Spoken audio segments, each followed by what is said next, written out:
सूचना केवल हमारे विचार हैं, वित्तीय सलाह नहीं। निर्णय लेने से पहले खुद शोध करें।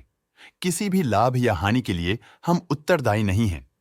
आज हम देख रहे हैं एक्सपीओ सॉल्यूशंस लिमिटेड के 2024-25 Q4 की consolidated financial performance. Starting with the sales, पिछले क्वार्टर से सेल्स में -1% का डिक्रीज हुआ है, मगर कंपनी ने पिछले साल के मुकाबले 0% का सेल्स इंक्रीज रिपोर्ट किया। Expenses -1.5% quarter on quarter decrease हो गए हैं, जो साल भर के -2.5% के डिक्लाइन के साथ अलाइन करता है। एक्सपेंसेस में डिक्रीज अच्छा है, लेकिन सेल्स में डिक्रीज निराशा की बात है। ऑपरेटिंग प्रॉफिट, जो पिछले साल के कंपैरिजन में 17% अप हुआ है, quarter on quarter around 4% increase हुआ है। Operating profit margin OPM annual basis पे 2% से इंक्रीज हुआ है और पिछले क्वार्टर के कंपैरिजन में 0.5% से इंक्रीज हुआ है। एक्सेप्शनल आइटम्स को ऐड करके अदर इनकम पिछले क्वार्टर के कंपैरिजन में 58% बढ़ गई, बावजूद इसकी ईयरली ग्रोथ लगभग 1.5 गुना हुई है। इंटरेस्ट एक्सपेंसेस पिछले क्वार्टर से 29% अप हुआ, लेकिन ईयर ओवर ईयर इंक्रीज 23.5% हुआ है।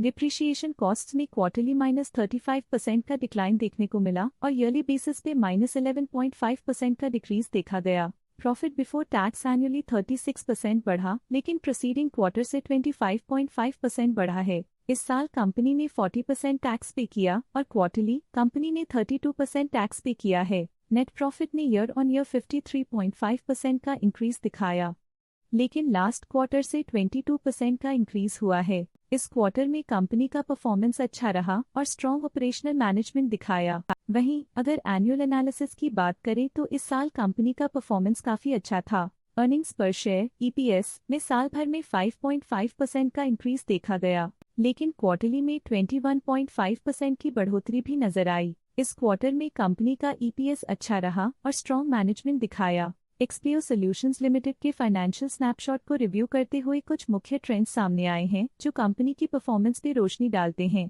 मार्च 2022 से मार्च 2025 तक एक्सपीओ सॉल्यूशंस लिमिटेड की फाइनेंशियल जर्नी में सबसे पहले बात करते हैं सेल्स की। इस साल सेल्स में 6% की वृद्धि हुई है और पिछले 4 सालों में लगभग 1.5 गुना की वृद्धि हुई है, जो एक निरंतर अपवर्ड ट्रेंड को दर्शाता है। पिछले 3 साल से सेल्स लगातार बढ़ती जा रही है, जो मार्केट एक्सपेंशन और कंज्यूमर डिमांड में वृद्धि को दर्शाता है। अब बात करते हैं एक्सपेंसेस की। इस साल एक्सपेंसेस 5% बढ़े हैं और 4 सालों में लगभग 1.5 गुना का इजाफा हुआ है। इस साल सेल्स और एक्सपेंसेस एक साथ बढ़ रहे हैं, जो बैलेंस्ड ऑपरेशनल अप्रोच को दर्शाता है। ऑपरेटिंग प्रॉफिट का सफर स्टेडली ऊपर चढ़ रहा है, इस साल 12% की बढ़ोतरी के साथ और पिछले 4 सालों में 114% का नोटिसेबल राइज हुआ है।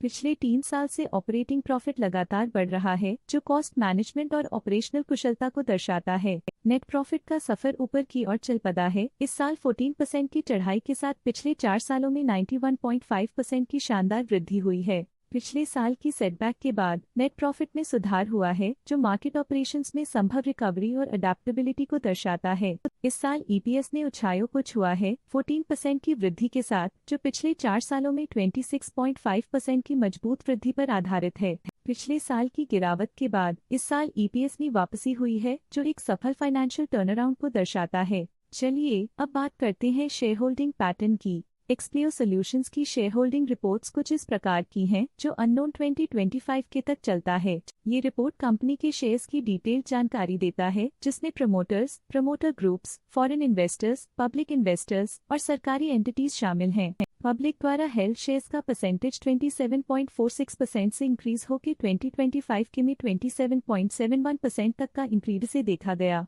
ये चेंजेस स्टेट है कि पब्लिक की इन्वेस्टमेंट कंपनी में क्वार्टर टू क्वार्टर इंक्रीज हुई है। जब कंपनी के शेयर्स का अधिकतम हिस्सा प्रमोटर्स, FII, DII या गवर्नमेंट के पास होता है, तब ये माना जाता है कि कंपनी मजबूत हाथों में है, जो स्थिरता और मजबूत समर्थन को दर्शाता है और इस मार्केट की स्थिरता बनी रहती है। डोमेस्टिक इंस्टीट्यूशनल इन्वेस्टर की शेयर होल्डिंग में थोड़ा डिक्रीज आया 2024 के दिसंबर से 2025 के में, जो दिखाता है कि डोमेस्टिक इंस्टीट्यूशंस ने अपने स्टेक को -0.09 से डिक्रीज किया है। फॉरेन इंस्टीट्यूशनल इन्वेस्टर्स की शेयर होल्डिंग में थोड़ा डिक्रीज आया 2024 के दिसंबर से 2025 के में, जो दिखाता है कि फॉरेन इंस्टीट्यूशंस ने अपने स्टेक को क्वार्टर टू क्वार्टर -0.16 से डिक्रीज किया है, जिसे पता चलता है कि उन्होंने अपनी इन्वेस्टमेंट्स को पुल बैक किया है।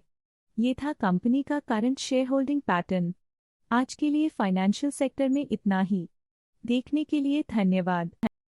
स्टॉक लेटेस्ट न्यूज अपडेट के लिए चैनल को सब्सक्राइब करें और वीडियो को लाइक एंड शेयर करें।